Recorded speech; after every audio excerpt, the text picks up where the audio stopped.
Kom ons sluit ons oë.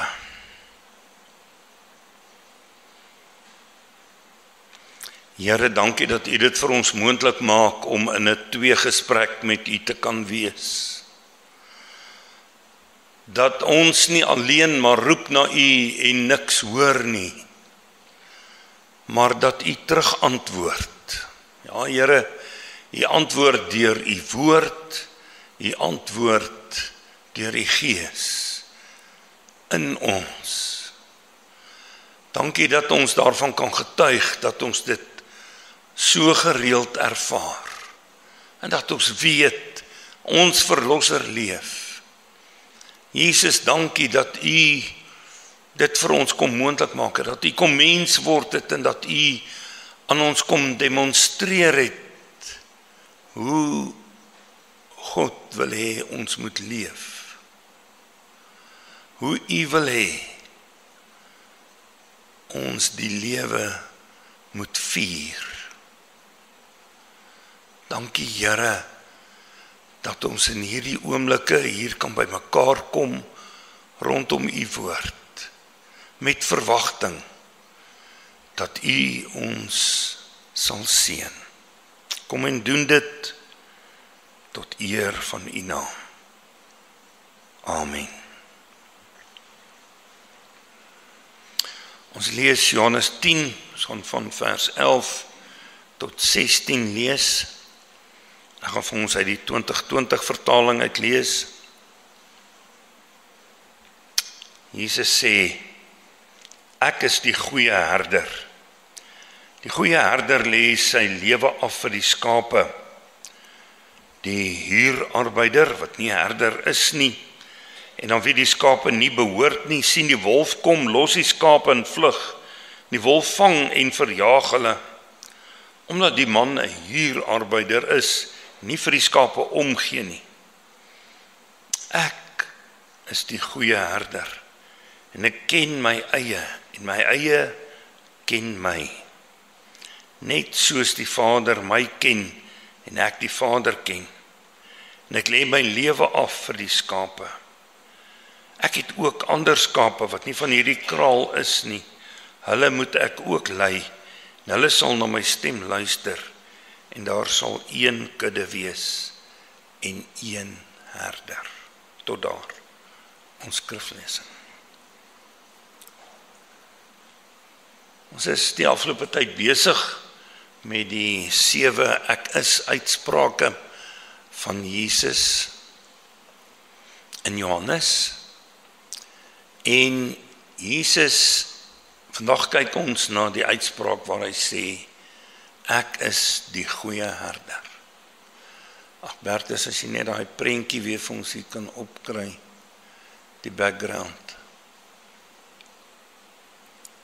Dit is my so mooi, en net die musiekprogram toemaak, ook die PowerPoint. Dit is my so mooi, waar Jesus so, hierdie persoon, hierdie akteur, wat Jesus uitbeeld, so afbuk, en wag vir die skape, en die skape so na hom toe hardloop. Ons het verlede week, het ons gekyk na Jesus se uitspraak, waar hy sê, ek is die deur, ek is die ingang. En hy is die enigste weg na die Vader, net hy. Vanoggend is dit 'n bietjie meer nader aan Christus persoonlik self en ons, waar hy sê, ek is die goeie herder. Nou, die beeld van die herder is vir ons baie bekend. Psalm 23 is seker die mees geleesde gedeelte in die Bybel. En wanneer ons iets so gereeld hoor, dan daar's 'n mooi term, woordinflasie. Dan lei daardie term dikwels onder aan woordinflasie. Met ander woorde, die waarde daarvan raak minder en minder. Maar ek dink hierdie term vir myself en ek baie mense wat ek ken, is dit net die teenoorgestelde met hierdie term, dat Jesus as herder, hoe meer ek daaraan dink, Jesus as my herder, en ek wat deel is van sy kudde, dan raak die waarde daarvan net meer en meer. Jesus sê, ek is die goeie herder. Dit gaan nie nou meer net om 'n rol wat hy vertolk of ietsie, dit gaan om hom as persoonlik, sy hart. In hierdie gedeelte wat hy sê, dan vergelyk hy die hart van 'n herder teenoor die hart van 'n huurling. En daardeur wil hy iets sê van die intensiteit, van die persoonlike kontak. Van, as hy sê ek is die goeie herder, dan sê hy ek is die ware een. Dit beteken edel, mooi, opreg, eg. Dis nie net 'n beter opsie nie, maar dit is die ware standaard van liefdevolle sorg. Die goeie herder lê sy lewe af vir die skape.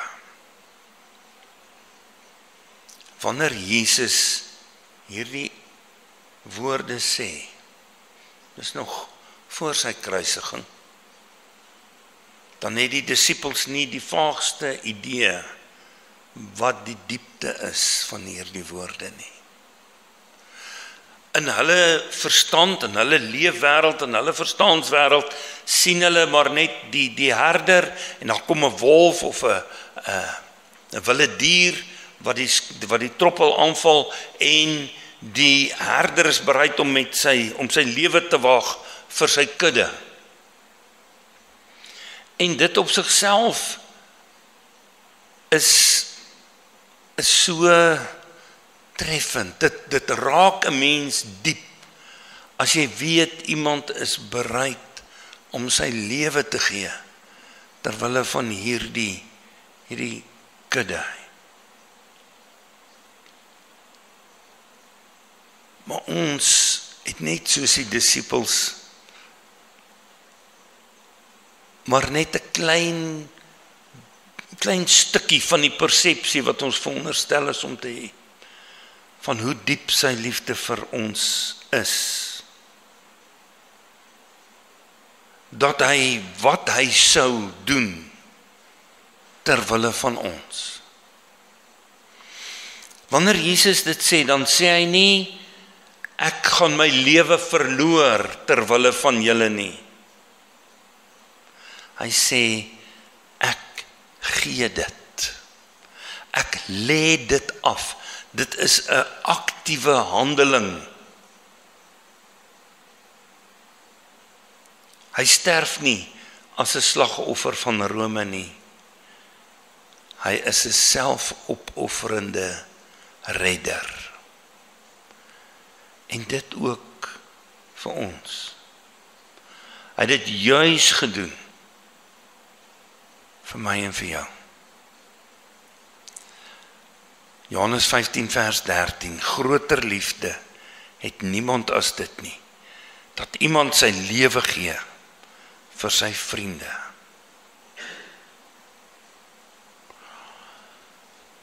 Jesus, ons is nou besig om daardie series te kyk, The Chosen, as van u dit wil hê, moet u vir my kom vra, bring 'n stokkie, dan kopieer ons dit vir julle, dit is gratis, is bedoel om te versprei, gaan oor, dit beeld Jesus se lewe hier op aarde uit, van dat hy sy disippels begin roep het. En wanneer 'n mens dit sien, dan besef jy, ons het nou gisterand so 'n stukkie gekyk in 'n hoofstuk, waar Jakobus en Johannes na Jesus toe kom, en waar hulle vra of hulle in sy koninkryk aan sy linker en regterkant kom sit. En wanneer jy daai akteur, mens weet dis net 'n akteur, maar dit maak dit net bietjie meer werklik wanneer jy dit sien gebeur. Die teleurstelling. Ons weet, dit wat hierdie akteur uitbeeld is maar nie naaste my die diepte van die teleurstelling wat Jesus beleef het nie. Maar hy vir hulle sê, want hulle wil hierdie ereplek aan sy linker en sy regterkant hê, wanneer hy in die koninkryk is, dat hulle kan saam met hom regeer, die belangrikste plekke. En hy sê, julle weet nie waaroor dit gaan nie. Julle verstaan nie. En dat hy homself daarna afsonder. Ek wonder soms wat die diepte van God se teleurstelling is wanneer hy aan ons dink. Omdat ons dikwels nie verstaan nie, nie omgee nie, maar net aangaan. En hy het soveel vir ons gedoen.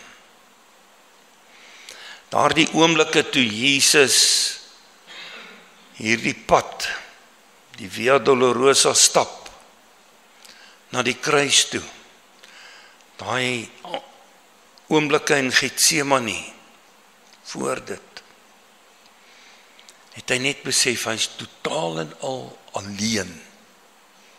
Nie eers Petrus was daar en by hom en saam met hom om hom te ondersteun nie. Hy was alleen.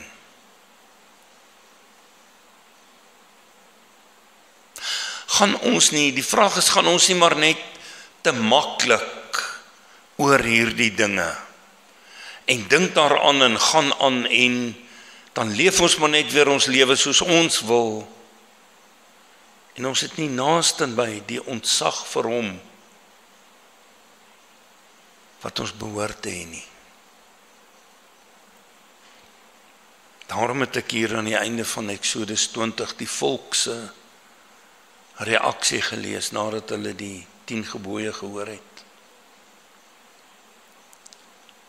Wanneer in my lewe deins ek terug voor die Here, wat ek besef, hy is God.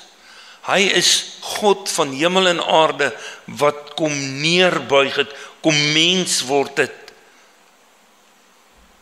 kom sterf het aan 'n kruis, alleen, op die ou einde, selfs Gods verlatenheid moes beleef, terwille van my, terwille daarvan dat ons nou hier kan sit. Ons kom net nou by skape van 'n ander kraal, dis ons. Hy het dit vir my gedoen. Hoe bewys ek my dankbaarheid? Jesus praat hier van die huurarbeider wat net weghardloop wanneer hy 'n wolf sien, nie omgee vir die skape nie, die skape maar net oorlaat. Maar nie hy nie. Hy het gekom terwille van ons, om ons te dien, opofferend. En dan kom hy met hierdie woorde, ek ken my eie, en my eie ken my. Dis nie net te ken van, ek weet van God nie. Dit is 'n diep, intieme verhouding. Dis 'n ongelooflike vergelyking. Hy sê, net soos die Vader my ken, en ek die Vader ken. Met ander woorde, hy stel sy verhouding met sy kinders, met ons as sy kinders, gelyk aan sy verhouding met die Vader.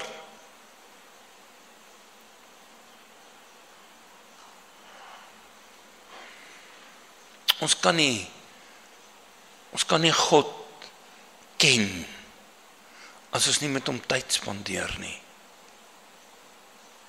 Een van die kerkvaders, ek dink dit was Calvin, het op 'n stadium gekla en gesê sy program raak so besig dat hy nie meer 3 ure kan bid op 'n dag nie. En hy voel skaam daaroor dat hy so min tyd met die Here deurbring. Dan vra ek myself af, waar is ek in my verhouding met die Here? Hoeveel tyd spandeer ek met die Here?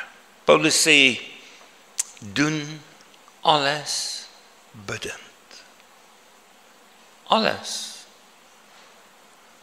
Oral, vandat ek wakker word, totdat ek weer my kop gaan neerlê. Alles bidend. Jesus ken jou persoonlik. Elke aspek van jou menswees. Ons is nie besig met godsdiens nie. Ons is besig om ons verlosser, ons God, beter te leer ken. Met ons verhouding met hom te verdiep en te verbeter. Jesus sê, net so eentjie verder, vers 27 en 28. En dit is vir my een van die verse in die Bybel waarin ek vashou, wat ek vir kinders gee om aan vas te hou. Johannes 10, 27 en 28. My skape luister na my stem. Ek ken hulle. Hulle volg my. Ek gee hulle die ewige lewe. Hulle sal tot in ewigheid nooit verlore gaan nie. En niemand sal hulle uit my hand ruk nie. So totaal en al beskerm hy sy kinders, sy kudde. En ja, wanneer ons rondom ons rondkyk, dan sien ons verskillende gemeenskappe, verskillende kerke, verskillende, ek het hierdie week weer 'n paar gesprekke gehad oor hoekom drink party mense nagmaal uit groot bekers en ander uit kleintjies, en hoekom sê party dit moet alkohol wees en ander nee, dit mag nie alkohol wees nie, en party sing met hulle hande in die lug en ander staan met hulle hande langs hulle sy. Hoekom is daar verskillende kerke? Hoekom is, as Jesus nou kom en hy sê, hy praat van een kudde, dan sien hy nie hierdie verskille raak nie. Hy sien sy kinders. En dit moet ons onthou. As ek my hande in die lug steek wanneer ek sing en iemand anders doen dit nie, as hulle deel is van sy kudde, dan is dit met hom 100% so. As ek dit nie doen en iemand anders doen dit, as God dan daardie persoon net so lief het soos vir my, wie is ek om te diskrimineer? Ons moet miskien meer doen om die eenheid in Christus sigbaar te maak. Een kudde, een herder. Ek sluit af. Ken sy stem. Ken sy stem. As net een manier, dit is om tyd met hom deur te bring. Leef as deel van sy kudde. Christendom is nie 'n solo poging nie. Dis nie elke individu maar net op sy eie wat rondhardloop om God te dien nie. Ons is deel van 'n kudde. En gee jouself. Dit gee jouself tot op 'n punt waar dit jou iets kos ter wille van ander, omdat jy sy voorbeeld volg.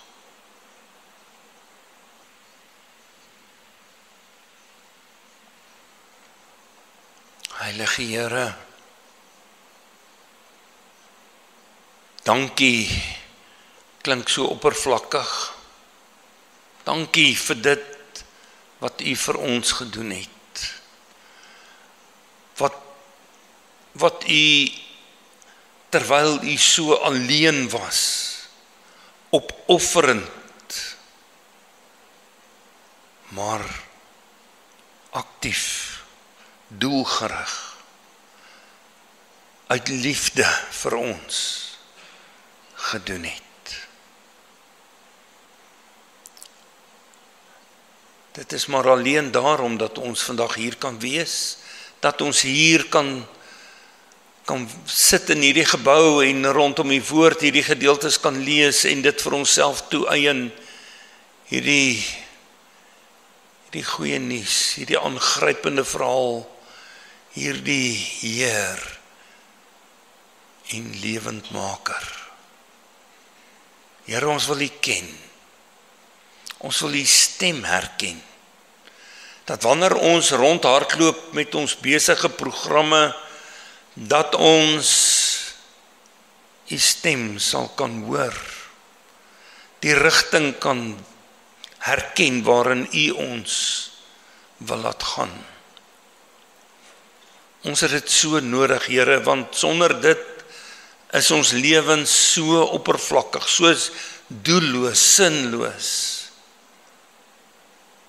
U gee sin en betekenis aan ons lewens. Opnuut weer, Here, uit ons hart uit. Dankie daarvoor. Amen.